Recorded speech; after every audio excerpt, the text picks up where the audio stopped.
બા, હા હું કેશો તું? તમારે માસીન ઘેર રોકાવા જવાની છે ને?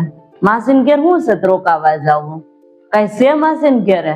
લે બા, તમને ખબર નથી? માસીન છોકરાને લગ્ન છે. હે, માસીન ઘેર લગ્ન છે? એટલે આજ તો લગ્ન લાવ્યા છે ને ઘેરે. આ જો હું તૈયાર થઈને ઘેરે જ જાઉં છું. આવ્યા હતા કંકોત્રી દેવા ઓલા પિયુષભાઈ ને હવે દયા ભાભી બે આવ્યા હતા. મને એમ કે માસી તમને કીધું હશે તમે મામાને ઘેર હતા ને ત્યારે. કાંઈ વાત કરી નથી અને મને તો ઓલી વખતે મને કહેતી હતી કે મારા છોકરાને લગ્ન સમજાઈ ગયા છે. આ વખતે ભેગી થઈ કાંઈ કીધું નથી. એક દી આવીને વહી ગઈ હતી, ઊભી નહોતી રહી ના. એટલે ક્યાંથી ઊભી રહી લગ્ન હોય તે? કાંઈ કીધું નથી રોકાવા આવવાનું. આવશે તેડવા તો જાય, નકર કાંઈ નહીં. ઘર તો છે જ ને, આવે તો જવાનું. તમે જાવશો? કંકોત્રી આવી ગઈ છે. તેને એમ નહીં કીધું હોય કે તમારે હાહુ રોકાવા મોકલજો કે હારે લેતા આવજો? કાંઈ નથી કીધું.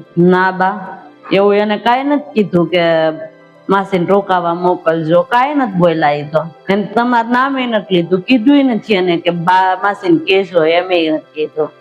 છોકરા પણ બેન શું કરે બિચારી મારી? છોકરા કે તો થાય ને. બેન નું હાલે કાંઈ હાલતું નથી. હવે બાઈ ને છોકરો બધું કરે હાસું. કાંઈ નહીં, જે હોય. હવે તમે જઈ આવો તો ખરા. જાવ, આવશે તેડવા તો હું આવી. કે તો આજે જાવ તો કે ને તો કેજો. હવે તમારા હાહુ કેતા થાય એમ કેજો જઈને તમે. હારું, તો બીજું હું જઈ આવું. હારું, જાવ તમે જાવ, વાંધો નહીં. તમે રહો ઘેરે. મને કીધું છે મારે જવું જ પડશે ને, હું જઈ આવું છું. જઈ આવો, જાવ.